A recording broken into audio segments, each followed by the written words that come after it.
Eu quero saudar a amada igreja com a paz do Senhor. Amém? Amém? Amém?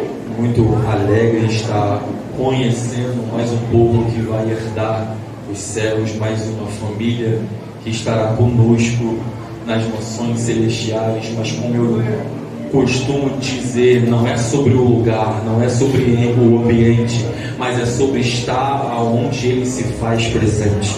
Abra sua Bíblia no livro de Atos dos Apóstolos, no capítulo 2, onde está inserido o tema desta noite.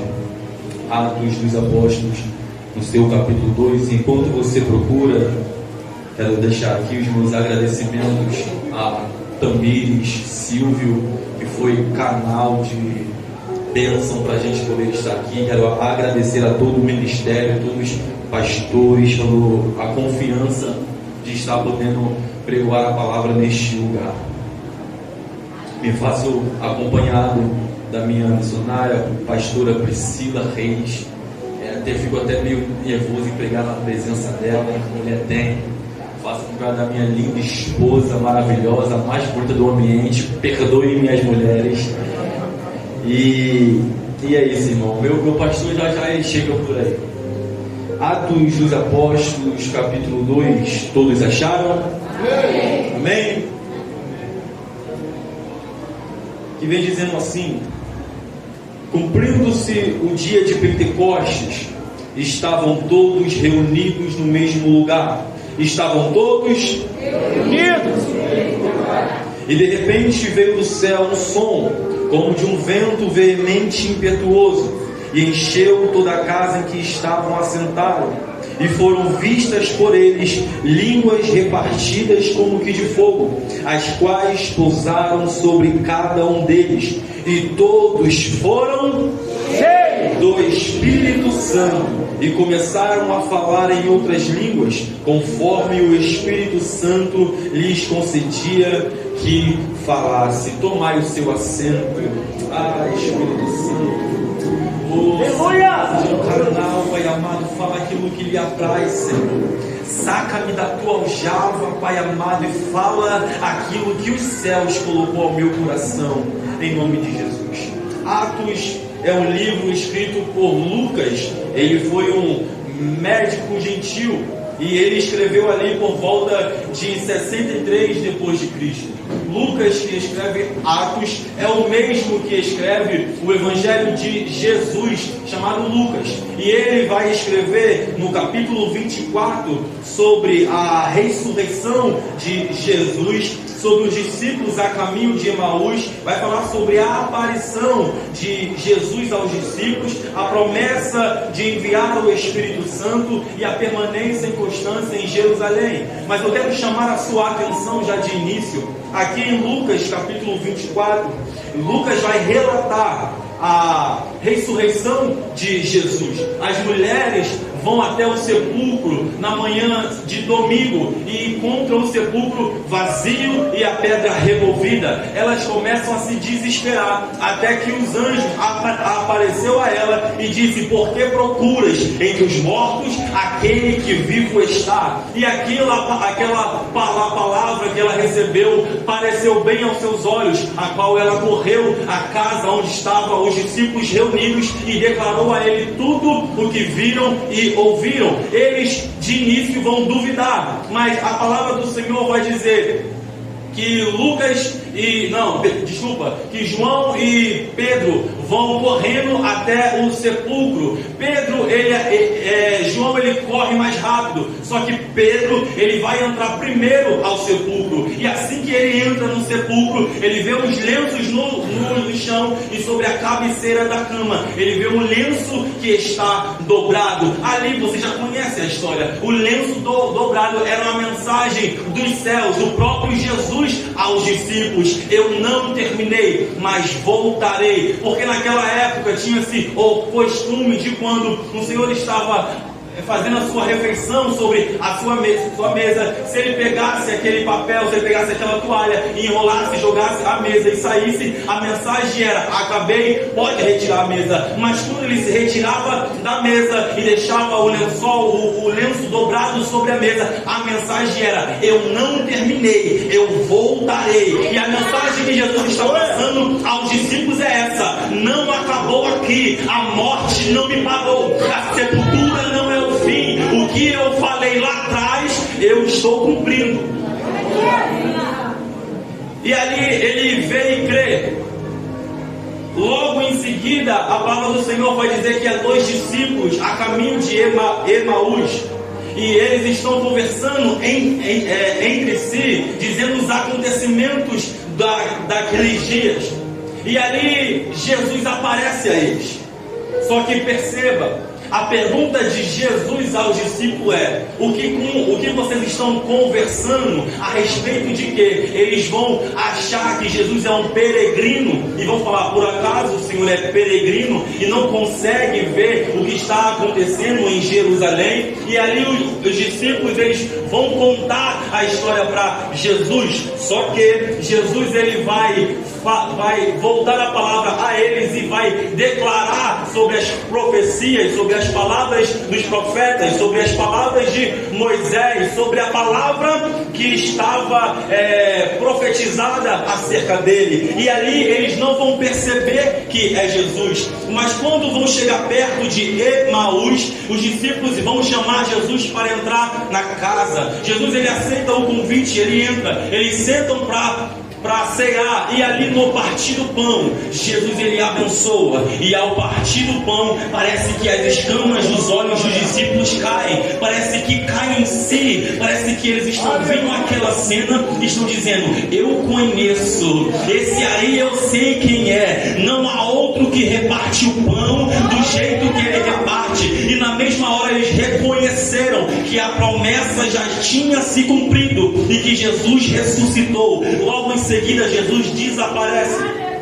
Então eles voltam para Jerusalém, até onde está acampado os discípulos, e conta tudo o que aconteceu. E quando eles estão conversando na casa, Jesus aparece no meio deles. Jesus vai dizer a eles: assim está escrito, e assim convia que o Cristo padecesse e ao terceiro dia ressuscitaste dos mortos, e em seu nome se pregasse o arrependimento e a remissão dos pecados em todas as nações, começando por Jerusalém. Mas antes de entrar aqui, eu quero chamar a sua atenção. Os discípulos de Emaús estão a caminho de Emaús, estão com a presença do lado, mas não percebem a presença de Jesus.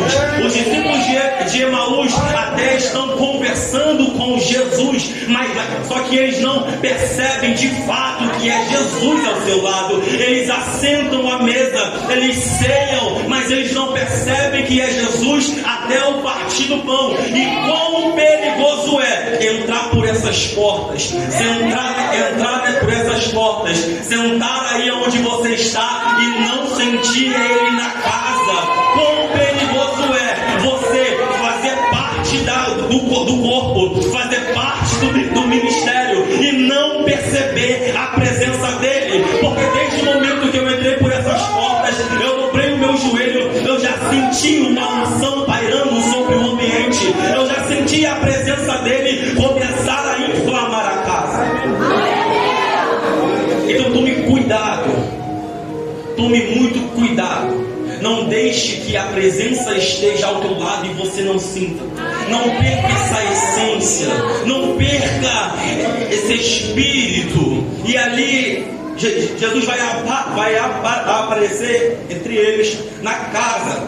E ali Jesus começa a falar: e essas coisas vós testemunhais. E eis que sobre vós envio a promessa de meu Pai.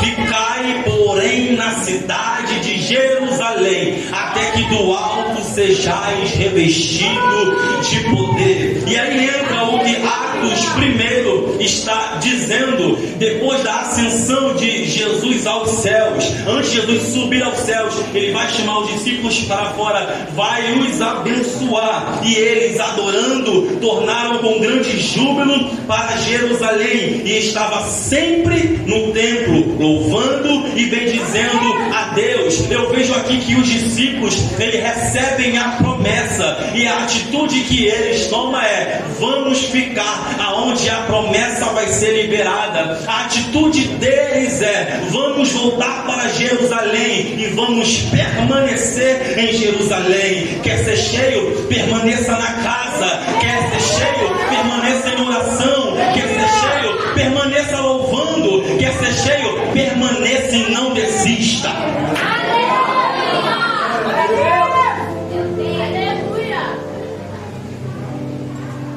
Só que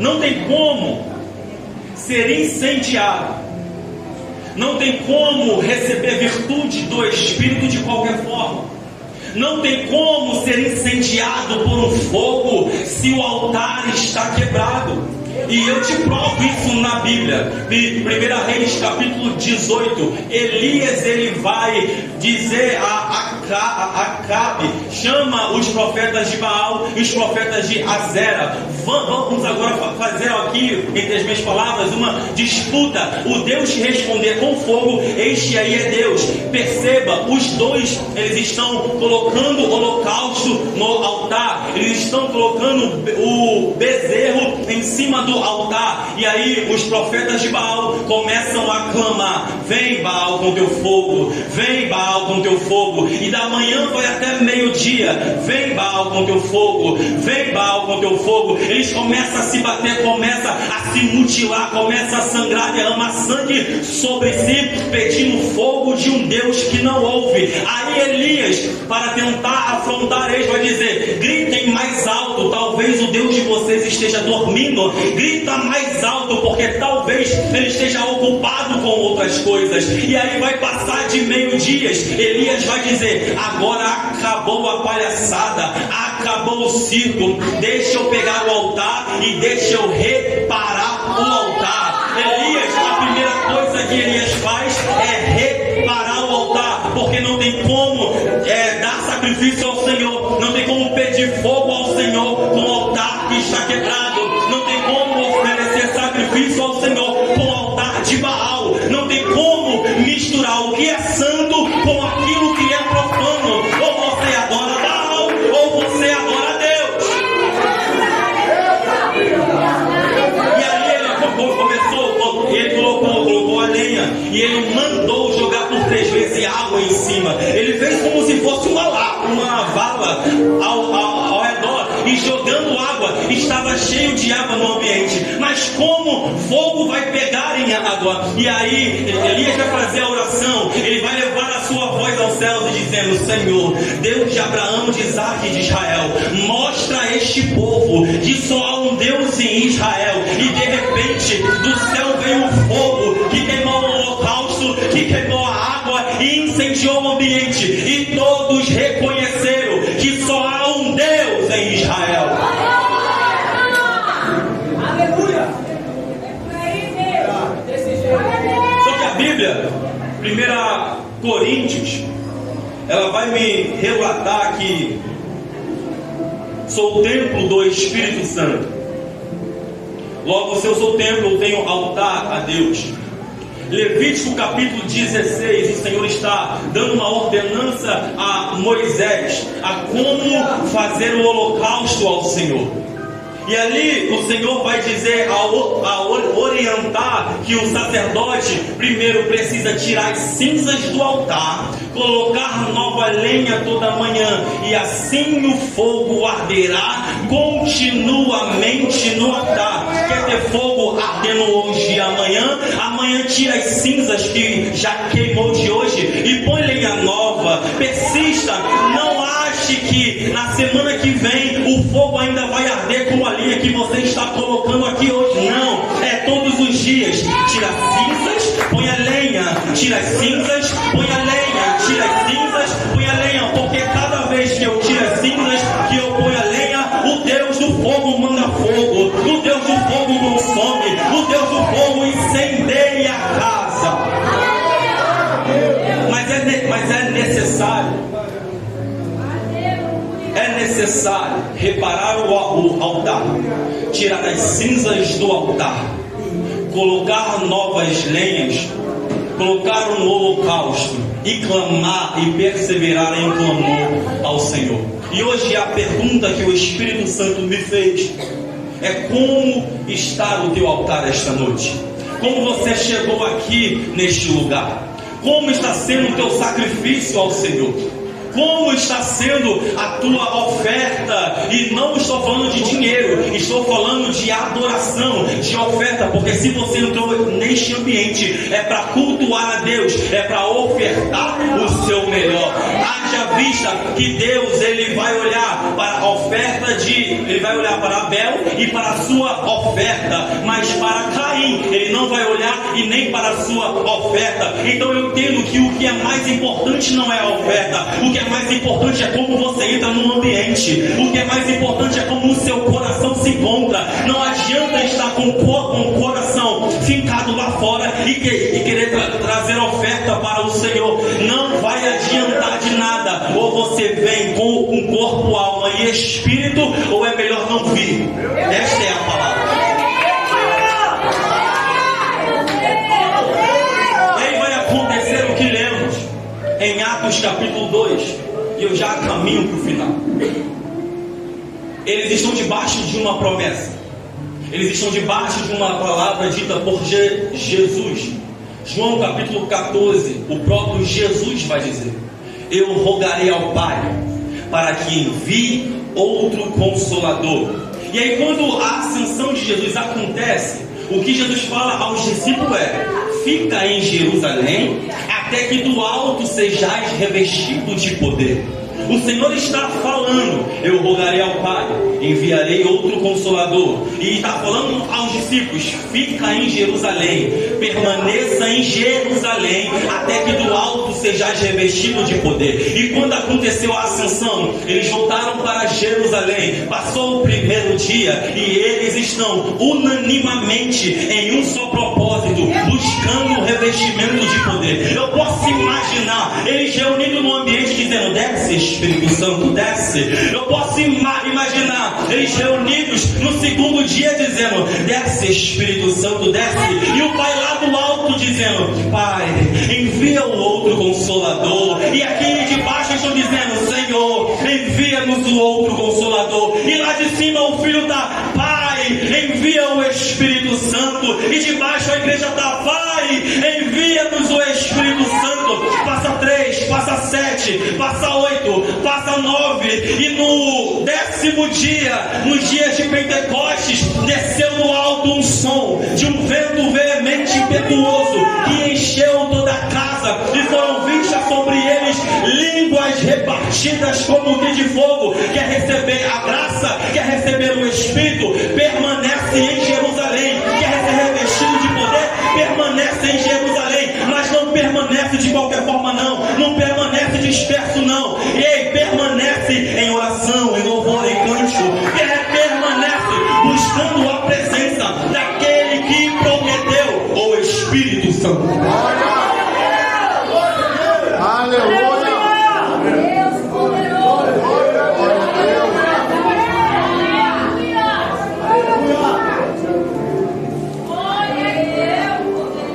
Só que entenda, os discípulos não foram cheios, não foram revestidos para ficar em Jerusalém. Os discípulos não receberam a virtude do Espírito para ser cheios somente entre si. Eu sei que é bom cantar, eu sei que é bom pular. Eu sou Pentecoste, irmão. Eu falo em línguas, eu pulo, eu rodopio. Mas eles não foram cheios para ficar somente entre si. O que Jesus disse a eles é: Samaria te aguarda. Os confins da terra te aguardam. Ei, deixa eu te dizer um negócio. Esta noite é dia que o Senhor irá descer do céu o Espírito e vai incendiar a tua vida. Mas deixa eu te dizer, Jerusalém não é para permanecer. Os confins da terra te aguardam. As bocas de fumo te aguardam. Esses aí que estão armados te aguardam. Ei, os hospitais te aguardam. Os presídios te aguardam. Você não vai ser cheio para ficar somente em você, porque os de fora precisam receber e ver que você é uma testemunha do Jesus Cristo. Glória a Deus. E quer uma prova? É simples, é só virar a página. Atos capítulo 3. Pedro está indo a caminho do culto. E a Bíblia vai dizer que todo dia punham um coxo diante da porta formosa a pedir esmola. Todos os dias ele estende a mão: me dá um trocado, me dá um dinheiro. Só que chega um certo dia que não é qualquer um que vai passar, não é qualquer outra pessoa que vai passar. Quem passa é Pedro. E Pedro, no capítulo 2, ele foi revestido de poder. E para ele identificar que não foi revestido para si mesmo, ele vai passar. O coxo vai estender a mão e dizer: dá-me uma moeda. Ele vai olhar para aquele homem e vai dizer: olha, eu não tenho ouro, eu não tenho prata, mas aquilo que tenho eu te dou. E o que você tem? Eu recebi na virtude do Espírito. A minha palavra é: levanta e anda. Aquele homem começou a levantar e começou a andar, começou a levantar e começou a andar, entrou dentro do templo, saltando e cantando a Deus. E todos que olharam, não era o coxo que estava lá fora, não era o mendigo, era porque a virtude do Espírito levou a Pedro a curar. A virtude que desce sobre esta igreja hoje vai fazer você curar mancos, coxos, cegos, mudo, vai fazer você libertar cativos, oprimidos, vai fazer você pregar em becos, em vielas, vai fazer você alcançar a sua casa, a sua parentela, o seu bairro. Ei, o Espírito desce sobre a igreja, mas não é para ficar em Jerusalém. Os confins da terra te esperam. Fique de pé, fique de pé. Ei, preste atenção nisso. Billy Graham, ele orava pelas bandeiras. E ele orou do Japão, ele orou pelo da China. Só que quando ele orou, ele pegou na bandeira do Brasil, ele parou, ele ficou. Alguém pergunta: Billy, por que te espanta? Porque você não sai daí. E ele vai dizer: eu tive uma visão de como eu tive uma visão aonde o último avivamento descerá sobre esta nação. Ei, você não entendeu? O último avivamento antes da vinda do Senhor virá sobre o Brasil. Ei, o último avivamento virá sobre a nação brasileira. Alguém vai se levantar e vai dizer: no Brasil há corruptos, no Brasil há ladrões, no Brasil só tem gente que não presta. Ei, mas olha pra cá, ainda há remanescentes na casa, ainda há aqueles que esperam ser revestidos de poder, ainda há aqueles que acreditam no último avivamento da igreja.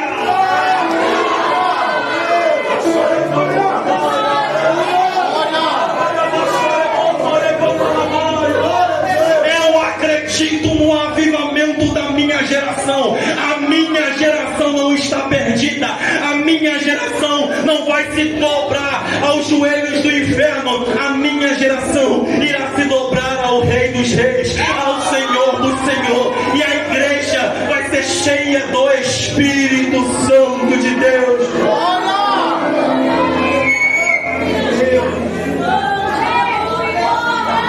Louvado seja Deus. Hoje é noite de revestimento do céu. Eu falei para ele que eu não vou cantar, porque se eu cantar vai todo mundo embora. Mas hoje é noite de você sair daqui incendiado pela presença do Espírito Santo. Hoje é o dia que Deus reservou para você sair daqui incendiado, chegar lá na tua casa, colocar o pé no chão e dizendo: Satanás, até hoje tu teve autoridade, tu ganhou alguns espaços no ambiente, mas a partir de hoje o teu lugar é da porta para fora. O teu lugar não é na minha casa. O meu filho não vai se perder, a minha família não vai se perder. Por quê? Porque o Espírito Santo te dá poder e autoridade para expulsar os demônios, te dá poder e autoridade para profetizar. Então abra a tua boca, começa a profetizar na tua casa, começa a profetizar na tua família, começa a profetizar